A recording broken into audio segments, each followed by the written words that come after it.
ऐका वाटतं द्यायची आणि आता ते पोस्टकार्डमध्ये मी देते काय. हा तर मित्रांनो, स्वागत आहे तुमचं आपल्या नवीन एका ब्लॉगमध्ये. तुम्ही जर माझ्या यूट्यूब चॅनलवर नवीन असाल तर माझं चॅनल सबस्क्राईब करून घ्या आणि तो बेल आयकन दाबायला विसरू नका. आज आहे गुरुवार निमित्त आपण जाणार आहोत मंदिरात. आणि आज गुरुवारच्या निमित्तानं मंदिरात कसं काय सर्व काही असते, कसं काय सगळं कार्यक्रम वगैरे होतात, कीर्तन होते, प्रवचन होते, हे सगळं आपण आज या ब्लॉगमध्ये पाहणार आहोत. तर चला पाहू पुढे काय होते. आणि ते काय होतं ते महाराष्ट्र मंदिरच्या हातात द्या विकास चौधरी ते त्याच्यात तुला सगळ्यात चांगलं कोणतं लागलं तेच वाटलं मला. ते शेगावात राहतो तो एक किंवा शेगावात राहण्यापेक्षा मोठी गोष्ट काय ते एक किंवा पुरं महाराष्ट्र शेगावच्या मंदिरच्या हातात द्या जसा विकास नाही. एका माणूस जर एवढे मोठे शाखा चालवून राहिला मजाक काम आहे का, आहे की नाही. आता गजेंद्रला मी हॉस्पिटलवर या गाडीने सोडून देतो आणि त्याच्यानंतर मला गाडीचं काम आहे. त्या गाडीवर बसून मग आपण जाऊ मंदिरात. चला पुढे काय होते पाहू. 1000 पाहिजे, पण मग ते लोकही ना सबस्क्राईब करण्यावर आहे ना. लोक सबस्क्राईबच करत नाहीत ना आपलं चॅनल. तू सांगून दे बरं लोकांना सबस्क्राईब करा म्हणून. सांग ना आता, सांग ना. आमच्या चॅनलला सबस्क्राईब करा मित्रांनो. आणि तो खालची ते घंटी दाबायला विसरू नका. सबस्क्राईबवर बेल आयकॉनवर प्रेस करायला विसरू नका. हां बस. तर मित्रांनो, आता गजेंद्रला मी सोडून दिलं हॉस्पिटलवर आणि गाडी घेऊन आता मी चाललो श्रींच्या मंदिरात. बाय बाय दादा. चला. प्रगट दिनानिमित्त तुम्ही गर्दी पाहू शकता. प्रगट दिन आणि गुरुवार दोन्ही सोबत आल्यामुळे महाराजांच्या मंदिर परिसरात भाविक भक्तांची लगबग.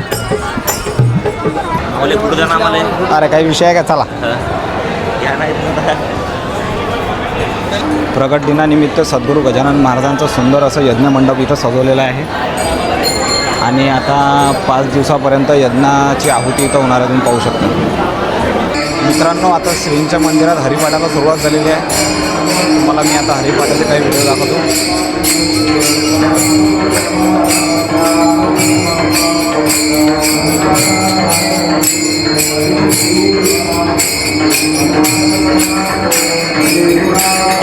मित्रांनो, पण खऱ्या अर्थानं या मंदिरात आल्यावर जे सुख, शांती व समाधान आपल्या मनाला लाभते ना, ते इतर कोणत्याही मंदिरात लाभत नाही. तुम्ही मोठ्या मोठ्या मंदिरात गेले असाल, पण या जागी जे शांती आहे ते आपल्याला इतर कुठेही पाहायला भेटत नाही. हे खरंच आहे. आणि एकदम खरा विषय म्हणजे या मंदिरातली स्वच्छता. तुम्ही पाहू शकता की अशी स्वच्छता तुम्हाला इतर कुठेही पाहायला मिळणार नाही. मग तुम्ही भारतातल्या कोणाही मंदिरात जा, महाराष्ट्राच्या कोणाही मंदिरात जा, तुम्ही पाहू शकता जिकडे तिकडे ह्या हातात झाडू घेऊन उभे असलेले हे महाराजांचे सेवेकरी. फरशीवर एकही कचऱ्याचा कण नसतानाही जिकडे तिकडे फक्त हे सेवेकरी झाडू घेऊन उभे असतात व आपल्या स्वच्छतेला प्राधान्य देत असतात. प्रत्येक जागी दिसणारी ही स्वच्छता, हे काचा पुसणारे सेवेकरी तुम्ही पाहू शकता. अशी स्वच्छता तुम्हाला इतर कुठे पाहायला मिळणार. जगाच्या पाठीवर स्वच्छतेसाठी सुप्रसिद्ध असलेलं आपलं गजानन महाराज संस्थान शेगाव. कोणत्या गावचे आहे तुम्ही? निवाना ऐका वाटतं द्यायची आणि आता ते पोस्टकार्डमध्ये मी देते काय. हो, ते सागर महाराज बोललेलं. ते मंदिराच्या घरात तुम्ही जानकारी दिली. महाराजांची कृपा आहे, ते आपलं काही नाही त्याच्यात. चला भेटू. जय गजानन. चला चला मग. तर मित्रांनो, सूत्राच्या माहितीनुसार मला आता असं माहीत पडलं की मुक्ताईनगरला जाणारी सद्गुरुमाजी महाराजांची पालखी आता आपल्या शेगाव संस्थानला येणार आहे. म्हणून आता मी तुम्हाला त्या पालखीचे दर्शन घडवतो. चला. मित्रांनो, दर गुरुवारी सद्गुरू गजानन महाराजांची पालखी निघत असते. पण आता प्रगट दिनाचा सप्ताह बसलेला आहे म्हणून त्या पालखी तर काही निघणार नाही. पण सद्गुरू गोमाजी महाराजांची पालखी आता इथे येणार आहे. त्याकरिता आपण या प्रांगणात आता आलेलो आहोत. पुढे आपण पालखीचे दर्शन घेणार आहोत. तुम्ही व्हिडिओ शेवटपर्यंत पहा. तुम्ही पाहू शकता श्री संत गोमाजी महाराज नागझरी यांच्या पालखीचे आता सध्या श्री गजानन महाराज संस्थान शेगाव येथे आगमन होत आहे. श्री संत गोमाजी महाराज नागझरी यांच्या पालखीचे श्री गजानन महाराज संस्थान शेगाव येथे आगमन. आणि या व्हिडिओच्या माध्यमातून मी आपल्याला दर्शन घेण्याचा प्रयत्न करेन श्री संत गोमाजी महाराज यांचे.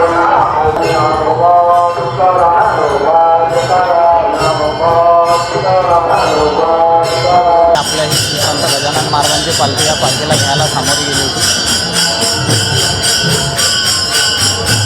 पालखी सद्गुरू गोमाजी महाराजांच्या पालखीला मागे लागलेलं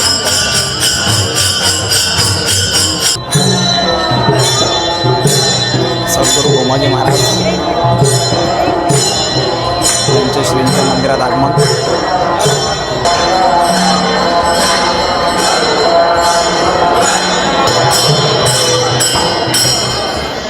सद्गुरू गोमाजी महाराजांची श्री गजानन महाराज मंदिरला प्रदक्षिणा. श्री संत गोमाजी महाराज यांच्या पालखीचे तुम्ही दर्शन घेऊ शकता. आता 10-15 मिनटापर्यंत श्री गोमाजी महाराजांची पालखी गजानन महाराजच्या मंदिराच्या परिसरात थांबली होती. आता ही पालखी आता इथून निघणार आहे. तो सोहळा आपण 5 मिनिटात पाहू.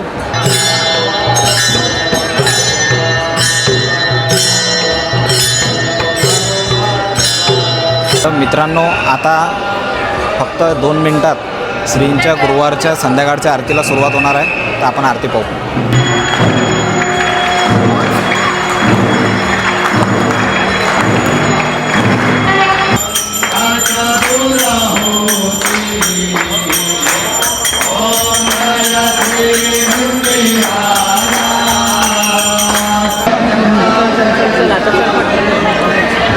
श्री गुरुवार निमित्त हरिभक्तीपरायण श्री बळीरामबुवा दोड यांची कीर्तन सेवा पार पडणार आहे.